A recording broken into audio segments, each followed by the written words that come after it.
Okay, welcome everyone. आज के इस टॉपिक में मैं आपको करवाने वाला हूँ पाइथन प्रोग्रामिंग में वेरिएबल्स और वेरिएबल्स कैसे हम यूटिलाइज करते हैं और उनका क्या यूज़ है। तो आज हम सीखेंगे कि वेरिएबल्स है क्या, उनको यूज़ कैसे करते हैं और उन पे हम बेसिक मैथमेटिकल ऑपरेटर कैसे लगा सकते हैं। और अगर आपने कोई कोड अपनी फाइल में लिखा हुआ है, उस फाइल को आप रन कैसे करेंगे, आज हम इस चीज़ को देखेंगे। तो पहले शुरुआत करते हैं वेरिएबल से। वेरिएबल्स क्या है? वेरिएबल आपके पास स्टोरेज है मेमोरी पे, जहाँ पे आप डाटा को स्टोर कर सकते हैं। तो आप इसको इस तरीके से सोच सकते हो कि जब भी आप अपने प्रोग्राम को बनाओगे, आपको कुछ ना कुछ डाटा जो है मेमोरी पे शायद स्टोर करना पड़ेगा, सेव करना पड़ेगा। तो उसके लिए आप वेरिएबल्स को यूज़ कर सकते हैं। और जो डाटा है वो तरह तरह का डाटा हो सकता है। आपके पास डाटा जो नंबर्स हो सकते हैं, जैसे कि होल नंबर है 1 2 3, या फिर फ्रैक्शनल नंबर है, डेसिमल वाला नंबर।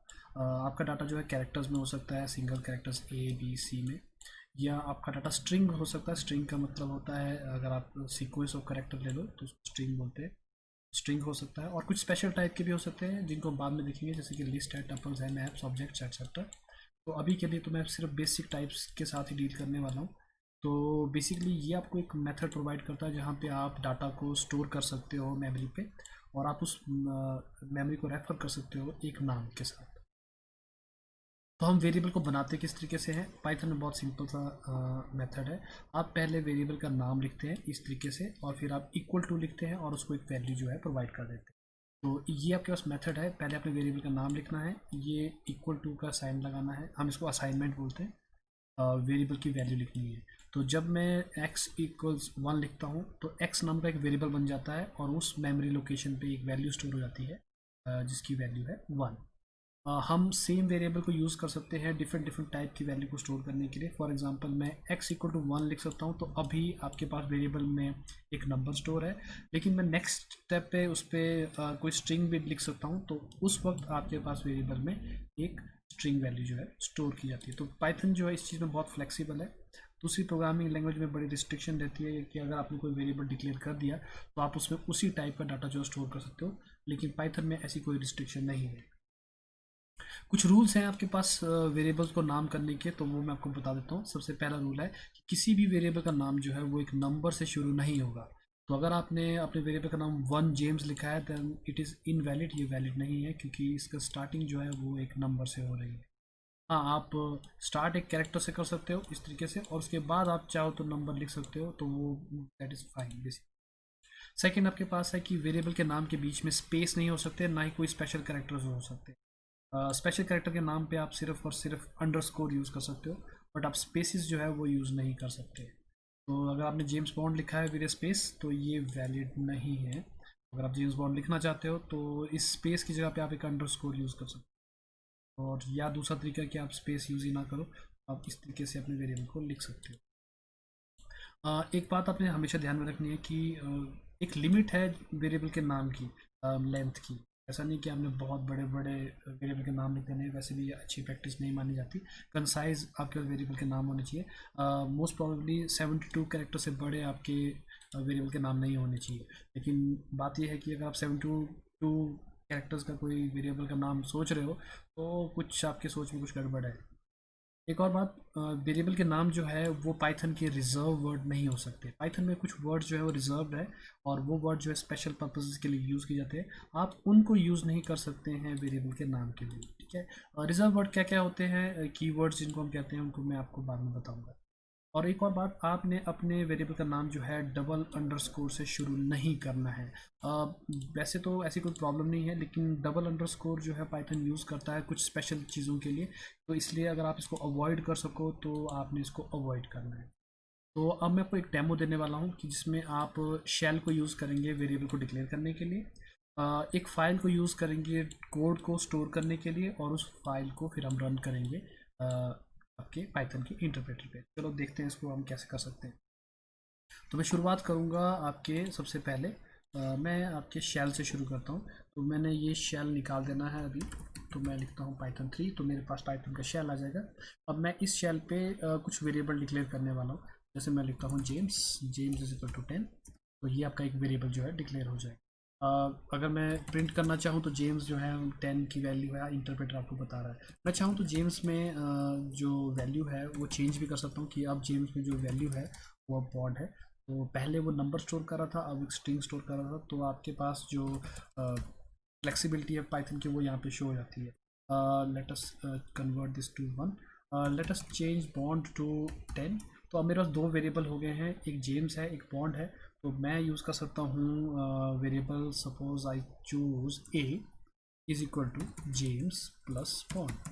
तो आप देखोगे कि दो वैल्यूज़ को मैंने ऐड करने की कोशिश की है। तो अगर मैं ए को देखूंगा कि ए में क्या वैल्यू था, तो ए में 21 वैल्यू।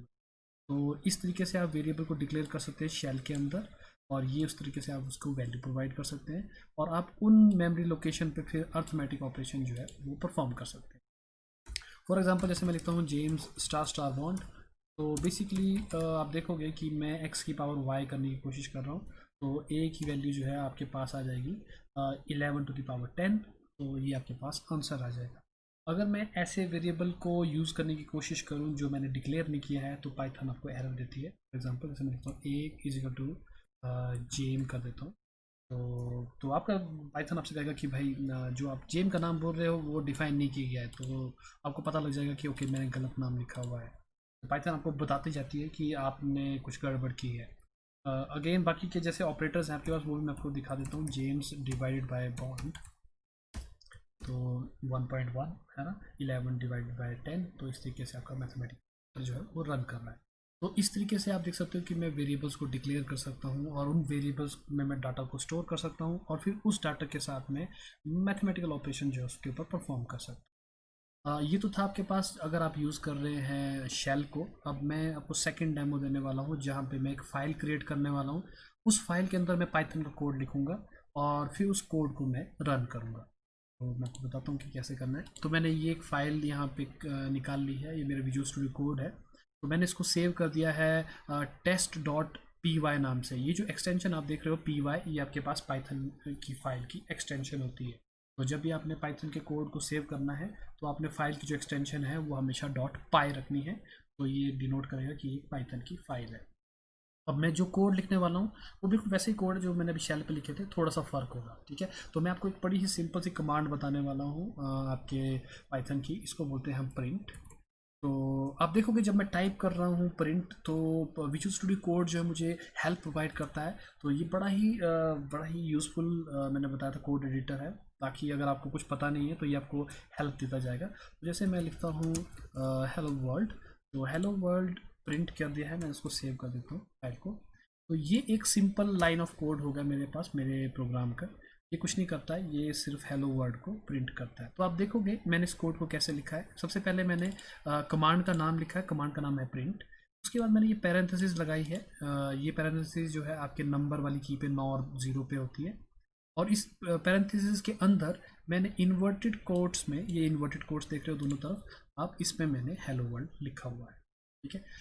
पाइथन की सबसे बड़ी खासियत है कि आपको लास्ट में कुछ और सिंबल डालने की ज़रूरत नहीं होती है। अगर आपने लास्ट में कुछ नहीं लिखा है तो मतलब लाइन ख़त्म हो गई है।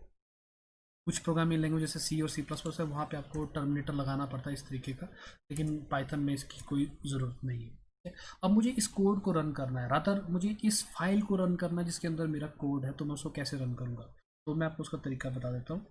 ये जो फाइल मेरी सेव्ड है, ये मेरे होम फोल्डर में सेव है। तो मैं क्या करूँगा, मैं अपना मेरा जो शेल है मैं उसको निकालता हूँ सबसे पहले एक बार। तो ये मेरा शेल आ गया। अब आप देखोगे कि मैं एक्चुअली होम फोल्डर में ही हूँ बेसिकली। तो मैं क्या करूँगा, मैं डायरेक्टली कमांड लिखता हूँ कि किस तरीके से एक फ़ाइल को रन किया जाता है। तो कमांड है मेरे पास पाइथन, और आगे स्पेस के बाद मुझे देना है फाइल का नाम।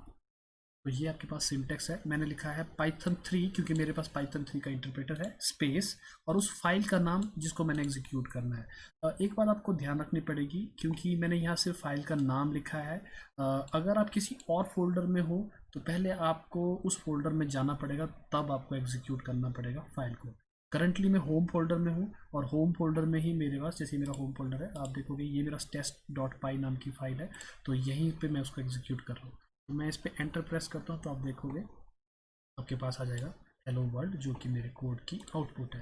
अब मैं कुछ चीज़ें आपको दिखाता हूँ कि आपका जो पाइथन है वो कैसे बिहेव करता है अगर आप गलत चीज़ें लिखते हो तो। फॉर एग्जांपल जैसे मान लेते हैं कि आपने ये ब्रैकेट नहीं लगाया, यहाँ से शुरू किया लेकिन आपने बंद नहीं किया, तो देखते हैं क्या होता है। तो आप देखोगे तो आपका जो पाइथन है वो कहेगा कि unexpected end of file while parsing, तो उसको लग रहा है कि आपने जो लाइन लिखी है वो ठीक नहीं लिखी है, तो आपको पता लग जाएगा कि आपने कुछ गड़बड़ की है। दूसरा आप एक और एग्जांपल देता हूँ, जैसे मान लो इस इन्वर्टेड कोड्स को मैंने बंद नहीं किया, मैंने इस इन्वर्टेड कोड को बंद करना मैं भूल गया, तो क्या होगा, तब भी आपके पास एक एरर आएगा। तो ये आपसे कहेगा कि syntax error end of line while scanning string literals, तो कुछ प्रॉब्लम है, ये बताने की कोशिश कर रहा है कि यहाँ जैसे कुछ गड़बड़ लग रही है मुझे, तो आपको पता लग जाएगा कि कहाँ पे गड़बड़ है। तो याद रखना, अपने एरर्स जो हैं प्रोग्रामिंग का पार्ट है, जितनी जल्दी आप इन एरर मैसेजेस को पढ़ना सीखोगे उतना जल्दी आपके पास ये काम जो है आपको आसान लगेगा। तो अब मेरे पास ये फ़ाइल बन गई है, इस फाइल को मैं अपने दोस्तों को दे सकता हूँ जिसके पास पाइथन है, वो अपने घर पे इसको एग्जीक्यूट कर सकता है। दूसरा, अब उसके पास सिर्फ एक इंटरप्रेटर की जरूरत है एंड दैट्स इट। अब मैं थोड़ा सा और कोड लिखने वाला हूँ, तो लेट अस सी। मैं लिखता हूँ x is equal to 10, y is equal to 11 and z is equal to x multiplied y। तो आप देखोगे कि इस वाले केस में मैंने तीन वेरिएबल बनाए हैं। एक वेरिएबल का नाम है x जिसमें वैल्यू है 10, दूसरा वेरिएबल है y जिसमें वैल्यू है 11, और एक तीसरा वेरिएबल बनाया है z जो कि x और y को मल्टीप्लाई करता है। ठीक है, अब मैं चाहूँ तो मैं इन तीनों को प्रिंट कर सकता हूँ। अगर मैं प्रिंट नहीं करूँगा तो देखो क्या होता है।